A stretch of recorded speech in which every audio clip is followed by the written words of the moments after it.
Now, it's a really sad time of the year because the rut's almost over. And a lot of that has to do with daylight activity.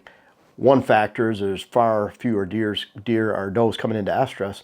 But then at the same time, think of the hunting pressure that's been applied to most areas, where you have lots of rutcations that have been filled, gun seasons are taking place, and so it really suppresses deer movement, and especially buck movement, mature buck movement during the daylight. A lot of people are still waiting for the rut to begin. What that means is you don't have mature bucks, you don't have older bucks, you don't have a large number of bucks in your area because the rut in the upper Midwest is about to end. When you get down to Tennessee, over to Virginia, that could be more towards the end of November that it's ending, early December, West Virginia, Kentucky. You know, by the time in Kentucky, Southern Ohio, by the time you get into November 25th, it's really winding down, kind of like it is right now here on the 15th up north here. It used to be nice because when I hunted Southern Ohio on public land a lot, I could leave here at right about this time, and it's right in that perfect window for down in Ohio, about 7 to 10 days behind us. But bottom line is it's coming to conclusion, and the hunt really, really changes when it does. And I'm looking at bucks need to recover. This is one of the primary focuses. I want you to get this wrapped around your head where, boy, you get a few warm days in here and bucks don't move. And yeah, you get a cold day and a hot doe that comes in and it can really start another flurry. But really, right now we've had 60-degree weather the last couple days, high winds. There's hardly anything on the trail cameras, and dozens of trail cameras across 2 states, and Dillon's included. So we're seeing a big slowdown. These bucks have been on the move since October 20th, October 25th, really pushing things. A lot of times they'll lose 20% body weight, 25% fat, and all of a sudden we're getting into this time. What do they want to do? They want to recover. So they sit around all day and they don't do much. They're trying to build energy reserves back up, especially when the winter is coming just right around the corner. You have to understand that. It's really important. Bucks need to recover. And that's why you really don't see a lot of movement. All of a sudden it just dies. And some people are saying, well, it's the rut lockdown. No, it's dead.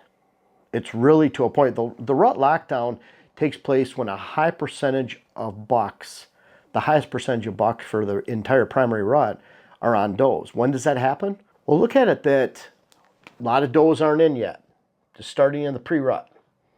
All of a sudden, it launches up. Somewhere in here, on the way to the peak of the rut, a lot of does are coming in, bucks are ready, they're waiting, and slam. They're all on does. But after that, even towards the peak and then the decline, then it's random. Does running around, bucks are on your trail cameras, running all over the place, scrapes are opened up, then they're not. Very, very random. And that's why you sit all day. Peak rut could happen at any time. But during the rut lockdown, all the bucks are on does.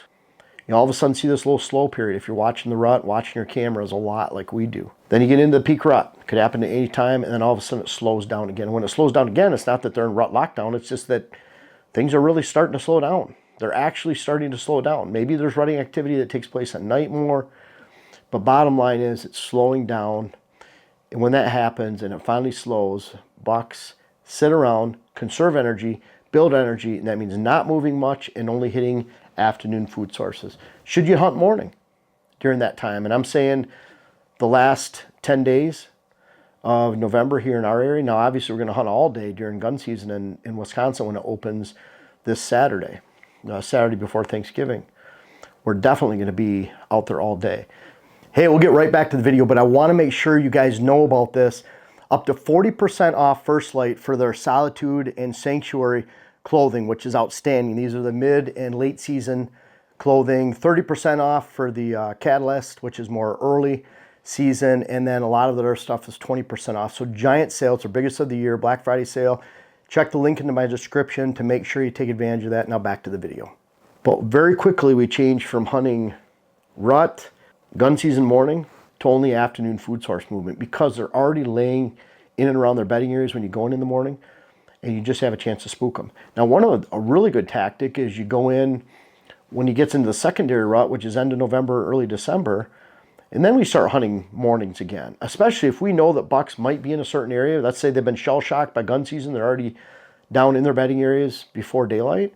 We might move into an area where there's a random food source, clear cut, cuttings, apple trees, still holding, acorns, daytime food source, small food plot, even a water hole that might be open because it's warmer weather. We get into those locations and wait right next to those bedding areas where a buck can come over, not spooking out the bedding area getting in. But you can almost go in there at daybreak, sit down and wait till mid-morning when it warms up, and you expect those deer to move. But until that time, this last 10 days, 2 weeks of November in our area, in that area, that might be the last week of November, first week of December for you. Kind of looking from that rut lockdown period, fast forward about a month, and that's when your second rut takes place, which around here is early December, end of November. You're just going from the rut lockdown forward. Very systematic way to approach a rut and when you should be hunting where. And once you've done that, and you've done it for decades, and you see the same stuff, and you're seeing it all over the place, which is what I do, then it gives you a really good comfort because you know when to hunt where, at what time, morning, afternoons, evening. So right now, we're hunting, as soon as the rut ends, we're hunting almost purely food source movement because there's a great chance you'll spook deer in the morning until the secondary rut. Then we're flipping back and hunting some of our favorite rut stands, and we're focusing on food, food, food. Very, very critical. Because right now, not only are food source supplies shrinking, but food source supplies that haven't been overrun by hunters are far, far and few between.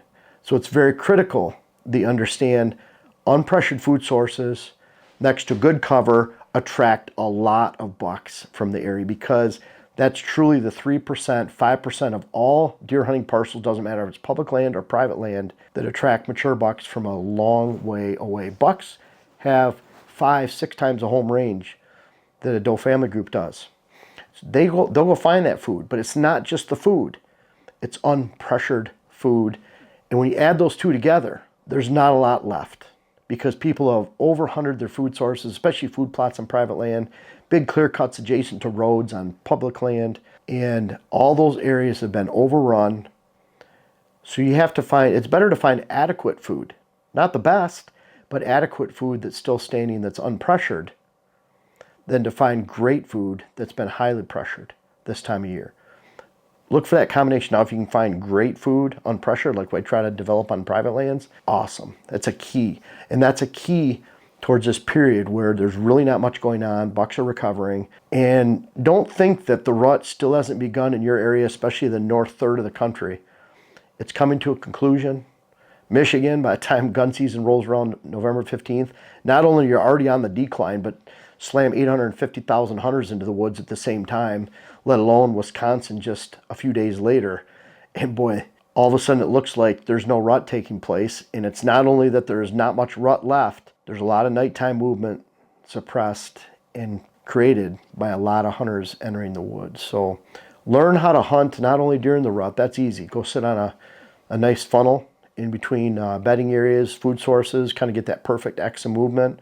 Hunt the weather, hunt cold fronts, and you'll be in position every year to have great bucks go by.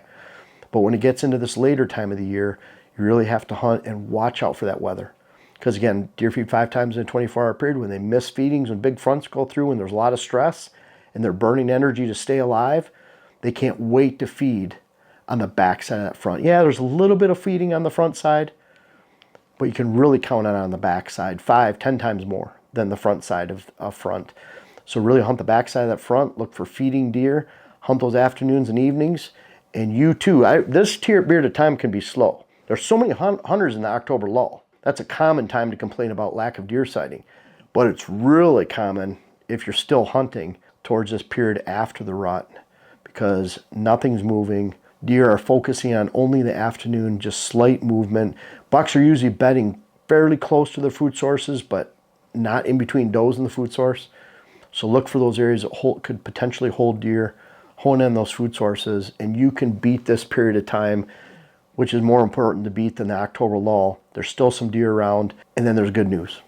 Just about 10 days, 2 weeks after this takes place, the secondary rut is around. Look for it, plan on this entire structure, and you'll have a successful hunt this year and beyond.